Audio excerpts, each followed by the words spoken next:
How much is the Russian dictator preventing Trump from receiving the Nobel Prize? And is Donald Trump ready to apply pressure against the aggressor if Putin destroys his grandiose plans? This and other topics we will discuss right now. My name is Irina Uzlova, and with us today is Yuri Rashkin, host of YouTube channel Rashkin Report and Rashkin Report in English, and also a local elected official in Wisconsin. Yuri, hello, glad to see you. Thank you for joining us. It's a pleasure to see you, Irina, as well. You and I, for those that are not familiar with the situation, you and I have been spending quite a bit of time virtually together, mostly in Russian, because there's been so many developments in politics lately between the United States and Russia and Ukraine that your viewers in Ukraine really want to know what's going on. We've been talking to them now. You've been on the air nonstop, so let's do this a little bit in English. You too, and thank you for all your work and for your position. And we see that extreme speed of news, and we have our possibility to discuss it right now. So, 3 statements by 3 presidents. President of Ukraine, Vladimir Zelensky, told that now we have a good opportunity to end this war, end it quickly, and ensure a peace. During the ceasefire, during the period of silence, we could prepare a reliable peace plan, put it on the table, discuss the details, and implement it. We are ready, says Ukrainian President Vladimir Zelensky. Donald Trump posted that, yes, he and his special envoy had a very good and productive discussion with Putin, and there is a very good chance that this terrible bloody war can finally end. But Russian President Vladimir Putin has shown and said that he doesn't even want a pause in hostilities and a temporary ceasefire. Does Donald Trump not realize that it is the terrorist Putin who wants to continue this bloody war, one and only? I would say that what I feel that we see from Donald Trump right now is a case of almost terminal positivity when it comes to about his feelings about Vladimir Putin. He is just, there's seemingly nothing, there's no bad news that can come from Vladimir Putin, because it seems that every piece of news is being interpreted as positive. And especially when you have interpreters involved, especially when you have all sorts of, when you have Mr. Witkoff involved, who also, I'm sure, has no incentive to tell anybody bad news.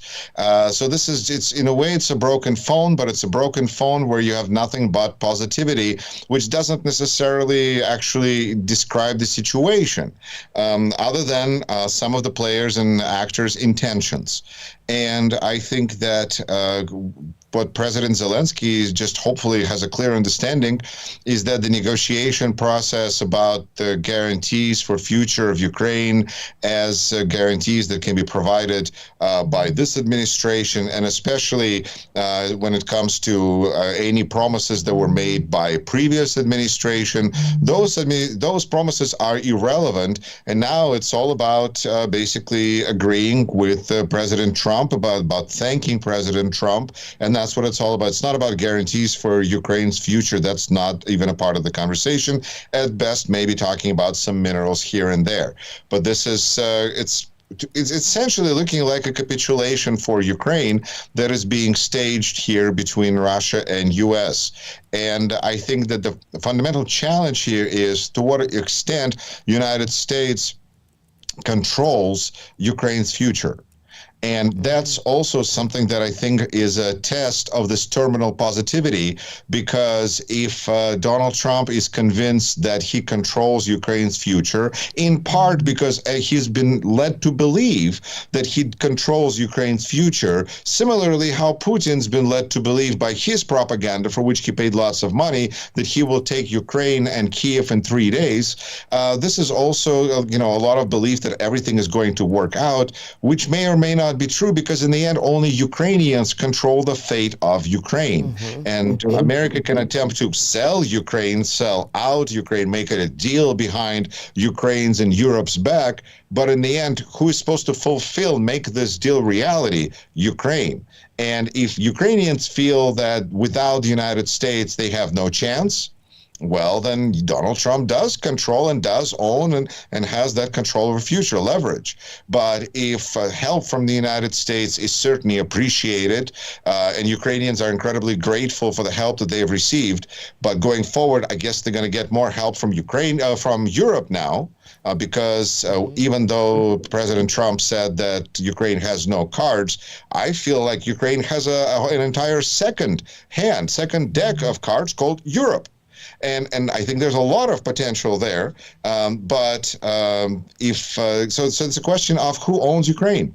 If Ukrainians own Ukraine, then Donald Trump is really discussing, not exactly clear what he's discussing.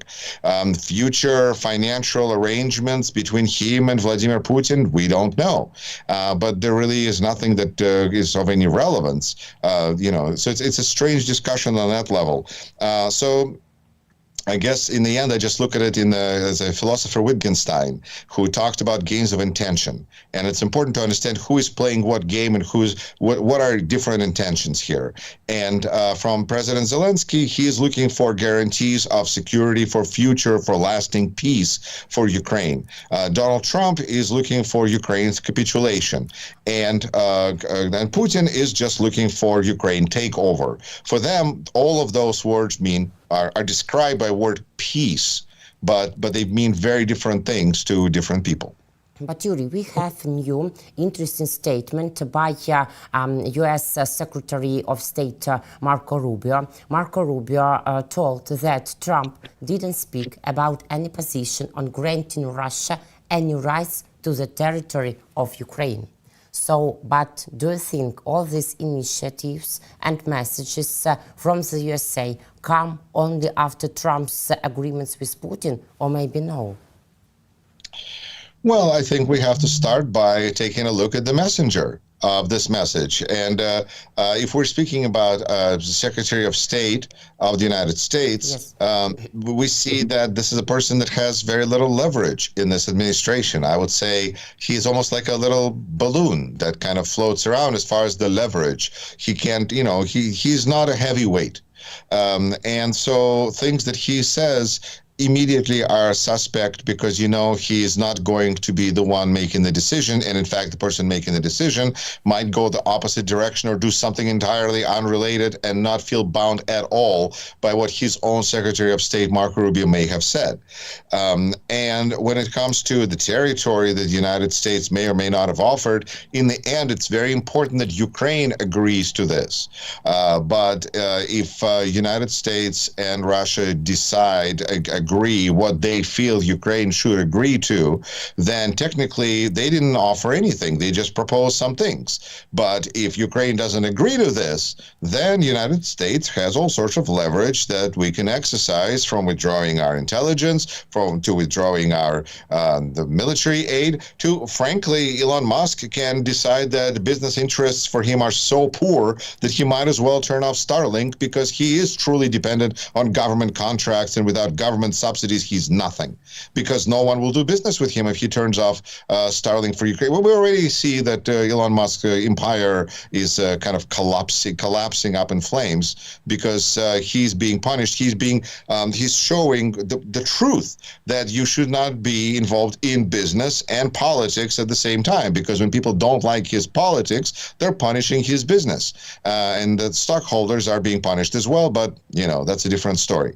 So I think that the United States can offer lots of things, and Ukraine has to agree to it or not. And Marco Rubio can say all sorts of things, and it doesn't mean much of anything, other than we can see to what extent each of his statements, in general, line up how closely to the actual outcome. Are they entirely unrelated? Are they kind of in the ballpark? Because he wants to be close. He wants to say nice things, while at the same time not be totally wrong all the time.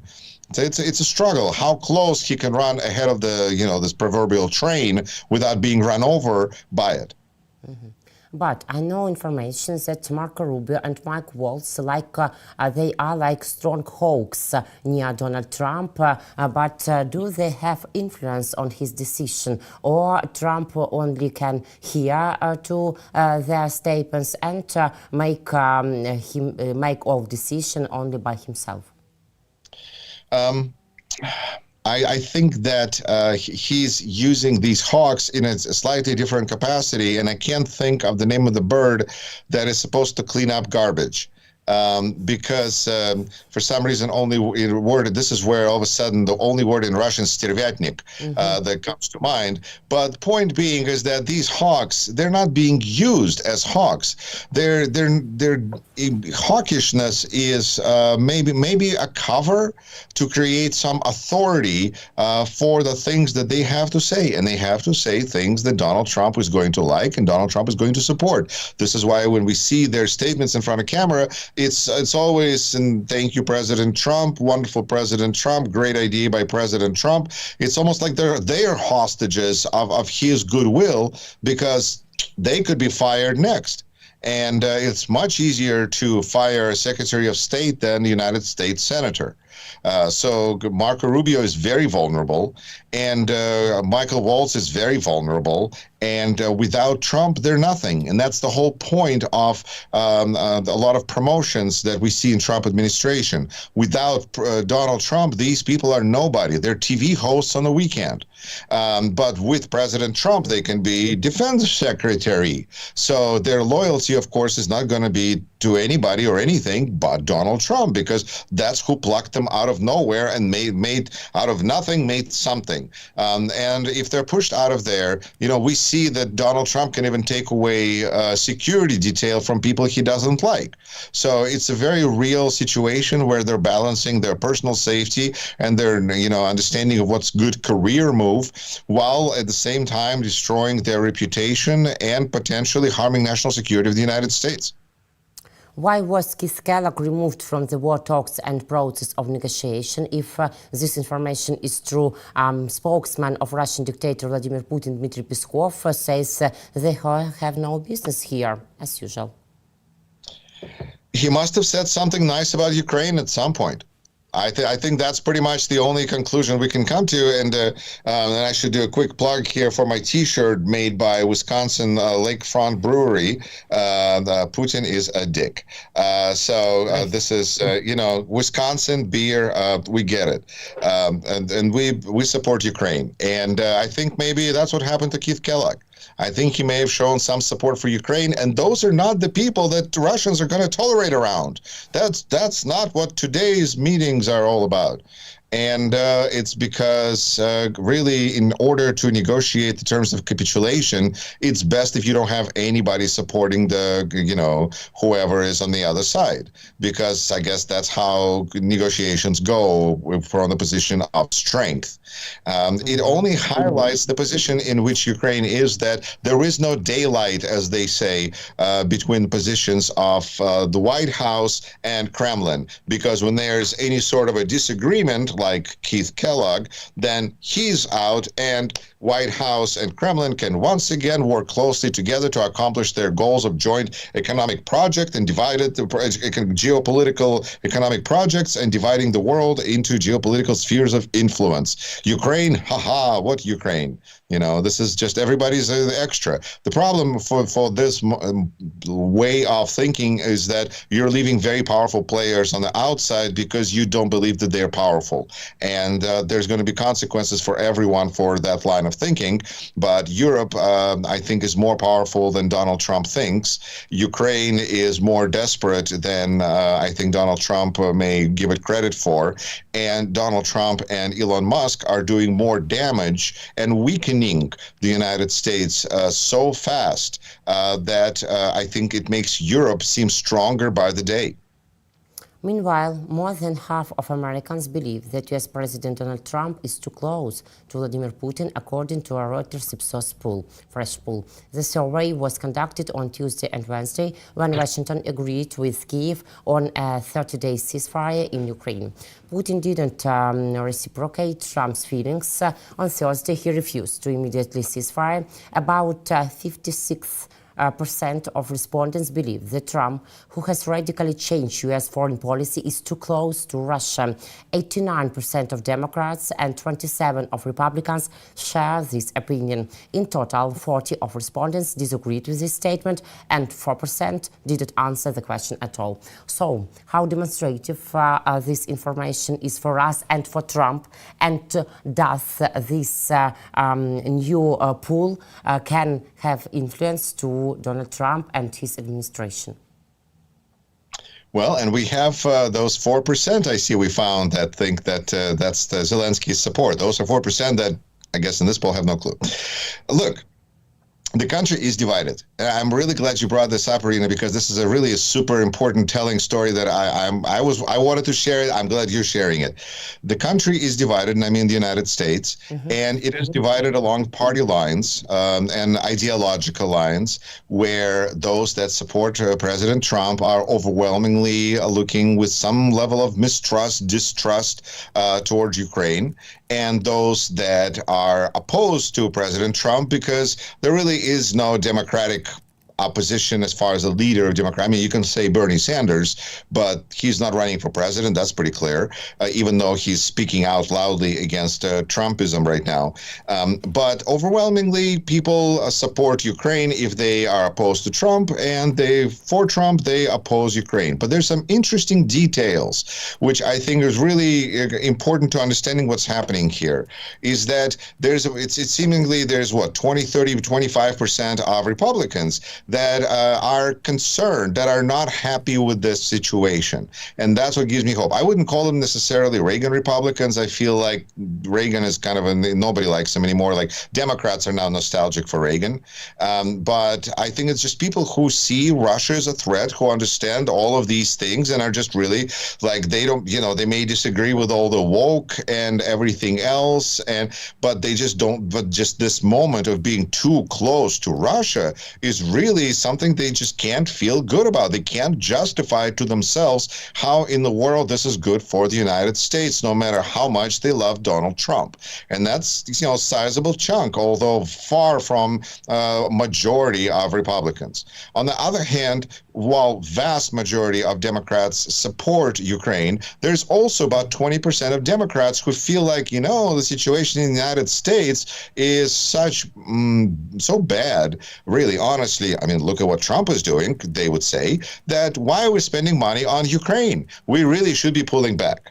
So there is some on each side that disagrees with the main direction of the party, sort of speaking, but the general ideological trends that I think shows in what way our public is radicalized. But if we talk about what impact all of this public opinion has, that's where town halls are so important, because we see that whenever Republicans dare to hold town halls, they are now faced with lots of angry voters from their districts, not just from outsider agitators, although that's what they would like to think, but it's their own voters who are very concerned. Because what Donald Trump is ultimately doing is he's destroying trust. He's destroying trust in America, in our federal government, not only from Ukrainian point of view, where they go, can we even trust Donald Trump anymore? Because he can give help, he can take away help, he can give help. How can you trust such a person?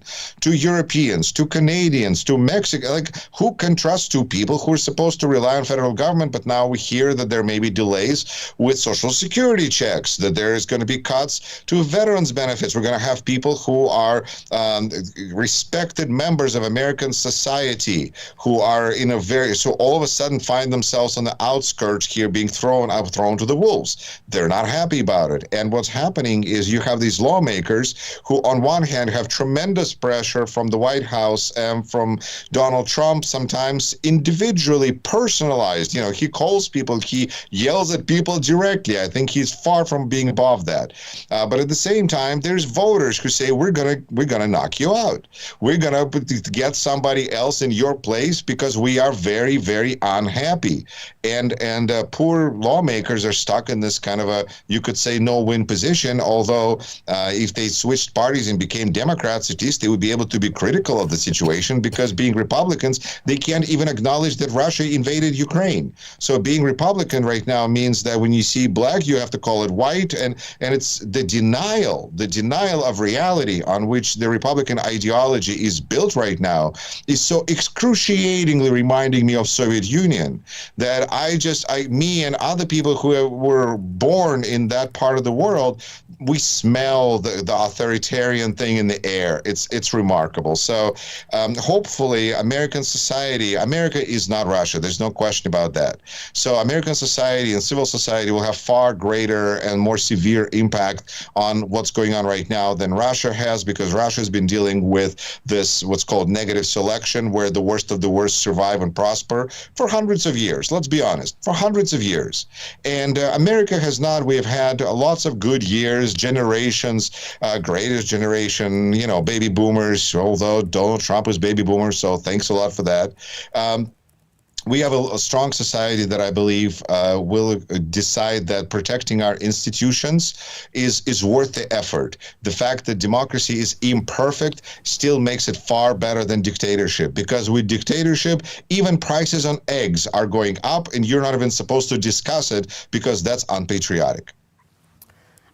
Yuri, I'm nervous about another two statements by two presidents or maybe two dictators on that post, which we started to discuss on the beginning of our discussion.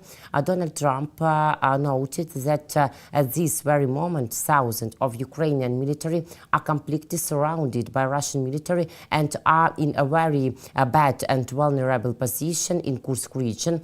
I have pleaded with Putin to spare their lives. It would be a terrible massacre, the likes of which have not been seen since World War II. God bless them all, posted Donald Trump. Half an hour later, our Ukrainian general staff posted that this information is not true, and general staff has denied this information. More than 1 hour later, Russian dictator Putin noted that Ukraine should give an order to surrender its soldiers in the Kursk region.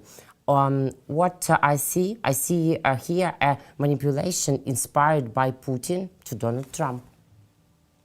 I think that this clearly tells me that Tulsi Gabbard is doing her work. Because really, in this moment, I agree with you.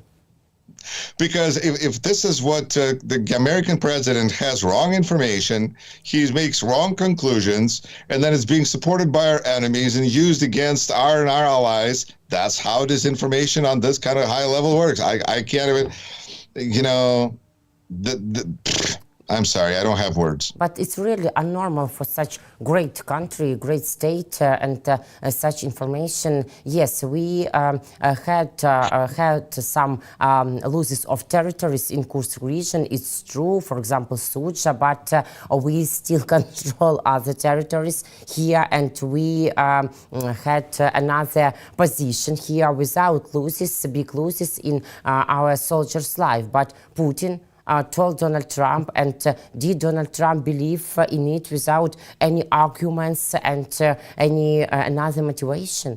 Maybe doesn't he want to check it? Again, this is the case of that terminal positivity, that everything is going to work out great. The information I'm getting has to match my expectations. If I get information that doesn't match my expectations, the information is wrong. It's one way to look at the world, and you have consequences of that. I think it just tells me that we need to look at, we're in the disinformation war now. Where this being, information, what did Donald Trump talk about during his first term? Fake news. That's how he looks at news that doesn't paint him in good light. That's fake. So I think that the world is now, it's disappointing when you feel like national intelligence of the United States is suspect because it's national intelligence in the United States. You know, it just seems wrong by definition. But again, that's just, I think it's awareness that is so important, because otherwise we find ourselves in a position that, you know, like I discuss sometimes, that, you know, people who think that Earth is flat and Earth is round. If we think that Earth is flat, we're going to have all sorts of wrong consequences, conclusions. It's just not going to help us. So we have to at least understand that Earth is round. And now that we see that the President of the United States passes on wrong information that was given to him clearly by somebody, probably his trusted advisor, and then this information is used by our enemy, which I believe Vladimir Putin to remain to be, even though, you know, he could be speaking in front of United States Congress this year yet. But I believe that this is a threat to the United States and our national security. Then that's a clear signal that these people are not somebody that we can trust in the future.